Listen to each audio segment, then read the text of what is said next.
Hi, friends. Yesterday, I shared with you several verses from Psalm 116. Let me read to you again today just verses 8 and 9. For you, God, have delivered my soul from death, my eyes from tears, my feet from stumbling. I walk before the Lord in the land of the living.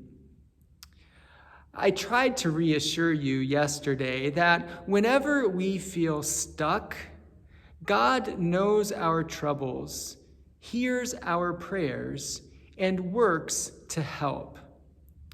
Let's think today a little bit about what that help could look like. How does God deliver us? How does God bring us back into the land of the living? Most of the time, that help comes in ways that are much more ordinary than we might expect. As a pastor, at least in normal times, I get to visit people in the hospital and the rehabilitation center.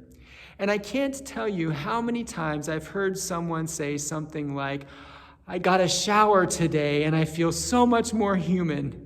Or, "The nurse shaved me today and I feel like I'm back in the land of the living." Well, a shower and a shave didn't heal those patients, but it certainly did bring them life. When you are sick or injured or in the midst of grief, sometimes you feel like death warmed over. But then someone stops by with a plate of warm cookies or a fresh bouquet of flowers, or you receive a card in the mail or a message on your phone, or someone talks to you about normal, everyday things and not just about your condition. And those acts of kindness bring you back into the land of the living.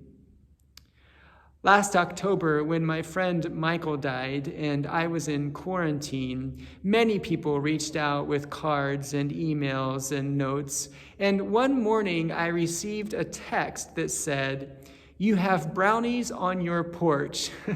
Sure enough, there was a beautiful dish of made-from-scratch brownies.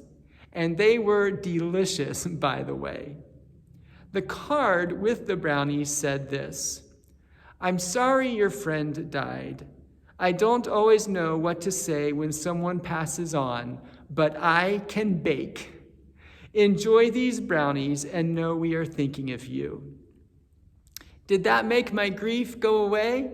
No, it didn't, but it certainly brought me comfort and joy and life in the midst of my grief. My point is this: God works in a lot of different ways, through a lot of different means. And we can experience God's healing even if our body remains feeble. We can experience God's peace even if our life remains in chaos. And we can experience God's hope even if our heart remains broken. So don't think that if God doesn't deliver you from your trouble in some miraculous way, that God has turned his back on you or that God doesn't care about you. Instead, look for the more subtle ways that God might be working. And I bet you will find that he surely is. Thanks for listening. I'll see you again soon.